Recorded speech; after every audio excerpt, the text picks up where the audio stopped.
You're listening to the Flip Houses Like a Girl podcast, where we educate, empower, and celebrate everyday women who are facing their fears, juggling family and business, embracing their awesomeness, and wholeheartedly chasing their dream of flipping houses.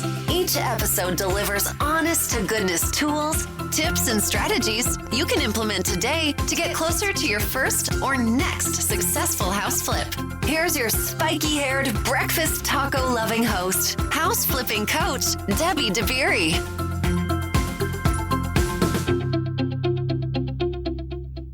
Hey there. Thanks for hanging out with me today. I hope that whatever you're up to, it's an easy one, and I hope that you are taking time out for yourself, just to hang out or chill or treat yourself to something that makes you happy. All right? We all deserve treats. Daily treats should be a requirement for all humans, frankly. All right. I want to start off this episode with a listener shout out because those are so fun. And if you haven't already, would you please do me a huge favor and leave a rating and review? Because that tells Apple, basically, this podcast is of value. So, okay, this is from Homeschool Ann. She says, this is not just one of those pump you up and leave you hanging podcasts. There is a lot of useful how-to info provided in each episode, applicable for all levels of experience and for average people. I'm a beginner, but have been surrounded by construction/building my whole life. So I'm not totally green and am finding this podcast a valuable resource. Thank you so much for leaving me that review and letting me know that what I'm up to is actually of value to you. I appreciate it. All right. So today's episode, I want to talk about basically 4 different strategies I have when I get a property, right? So as a renovator, so as somebody who rehabs houses, when I get a deal, I have 4 potential strategies that I'm thinking about. Okay. So 1, I'm either going to wholesale that deal. 2, I'm going to wholetail that property. 3, I'm going to do a cosmetic flip on it. 4, I'm going to do a full-blown rehab. Okay? So imagine a continuum, okay? Picture in your mind's eye a horizontal line, okay? And on the left side is wholesale. Next to that, on the right is wholetail. And then on the right of that is cosmetic flip or cosmetic rehab. And then to the right of that is a full-blown rehab. Okay, so that's the continuum. You've got least amount of work to most amount of work going from left to right. Okay? Also, pretty much least amount of profit to most amount of profit going from left to right. Theoretically speaking, okay? All right. All right, I'm not going to get too much into it, but for the purpose of this episode, a wholesale property is something I'm putting under contract, and I'm assigning that contract to another end buyer, to the investor who's actually going to renovate the house, hold it as a rental, whatever they're going to do with it, okay? I'm just putting the property under contract, and I'm assigning that contract basically to the actual end investor. All right. With a wholetail property, what I'm doing is I am buying the property. All right. I'm doing very minimal work at all, if any. Like it's literally a cleanup. Okay. As long as the house is structurally sound, you're just making it livable. All right. You're cleaning it up and making it livable. Basically, the end buyer on this is going to be somebody who wants to do a slow flip, right? Somebody who wants to live in the house and fix it up over time. Another potential end buyer actually could be an investor who wants to own it as a rental. They're getting it for a discount because it's not been updated. So you're just cleaning up the property. Typically on these, I've spent less than $5,000. Okay. When I've spent more than that, it's because like I've had to replace carpet because it was just totally trashed and it was going to definitely impact the way buyers saw the property. So very minimal work is being done on a wholetail. Think of it as you're just buying the property and you're cleaning it up. So as long as it's livable, it is structurally sound, you're cleaning it up and you're putting it on the market. The beauty of this strategy is, well, a couple of things. It's quicker, right? It's less expensive. You're not putting a bunch of money into the renovations. And my favorite part of it is that you're able to price it at the lower end of the market for the neighborhood, which means buyers who couldn't otherwise afford to live in the neighborhood now have an option. And it's a clean, livable house that they can add sweat equity to. Now, those are the three benefits, like those are the three pros of doing a wholetail in my mind. The con is that you're making less profit, comparatively speaking. Okay, now let's get into cosmetic rehab. All right, so in a cosmetic rehab, you're actually updating the property. So a wholetail, you're not updating the property, right? You're cleaning it up. You're not updating it. In a cosmetic rehab, I'm updating flooring, I'm painting the walls, I'm maybe updating the kitchen, I'm updating the bathrooms. Again, this is light cosmetic updates. This is the perfect play for when you can't do a wholetail, it's too far gone for just cleaning it up. You've got to replace flooring, you've got to update kitchens, you've got to update things in order for it to show better. But you don't have to do a full-blown gut rehab on it in order to salvage it.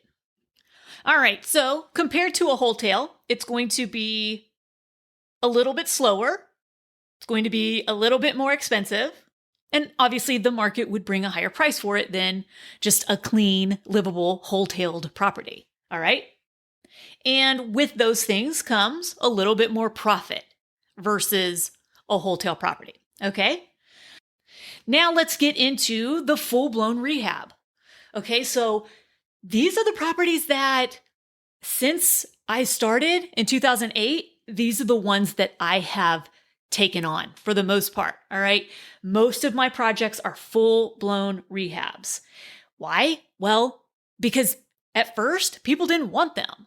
So not until the last few years when Austin became super saturated with investors did anybody else really want to take on the bigger flips. There were a handful of us for the first few years I was in business. And now there are more people taking on the full-blown flips, probably because that's where the biggest profits are, right? Biggest risk, biggest profits too. So let's talk about what a full-blown rehab typically entails. So these are properties where I'm usually fixing foundation problems.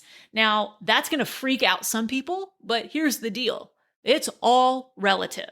So in Austin, Texas, we have a very high content of clay in our soil, meaning our soil expands and contracts with the slightest differentiation in moisture. Okay. So houses move, right? Foundations move. That's what they're supposed to do.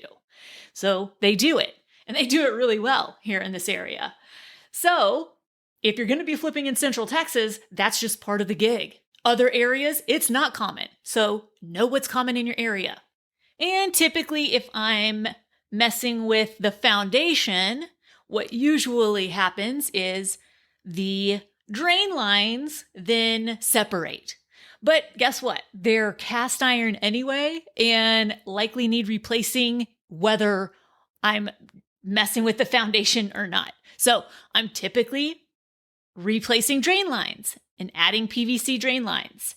And then I'm usually doing everything from underneath the foundation all the way up through the roof. So this is not I'm going to update this and I'll just keep this. No, I'm replacing windows, flooring, interior doors, exterior doors, full-blown kitchen gut jobs, full-blown bathroom gut jobs, roof, every single thing is being touched. All right. Electrical, everything. It's all going to be brand new. All right. That's a full-blown rehab. Okay. In relation to the wholetail and the cosmetic flip, it's going to take a little bit longer. So my guys are typically in and out in 4 to 5 weeks on a full-blown rehab. All right. And that's an $80,000 to $100,000 rehab budget. So obviously it's also more expensive. And then it's going to be priced at the top end of the market. And typically with a full-blown rehab comes a bigger profit. All right. Because you've got bigger numbers. So if you have a bigger ARV and the same profit margin, right? Let's say your profit margin is 10% and you're comparing a sales price of whatever, 200,000 versus 300,000, then that's a $10,000 difference. 10% of 200,000 is 20,000. 10% of 300,000 is 30,000. Okay. So that's a $10,000 difference. These are just easy numbers for the sake of this illustration. All right.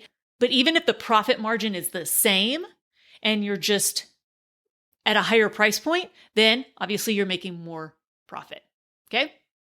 So how do I decide which strategy to use on which property?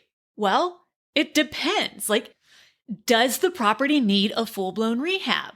And does the market demand a full-blown rehab? So in a seller's market, you can get away with wholetailing or cosmetic flips more so than in a buyer's market.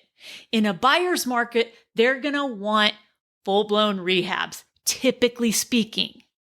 So the condition of that specific property plus the market conditions in your local area will dictate what you need to do with that specific house. All right. So if you can do a wholetail and then give somebody an affordable option to get into the neighborhood, that's fan-freaking-tastic. Do it.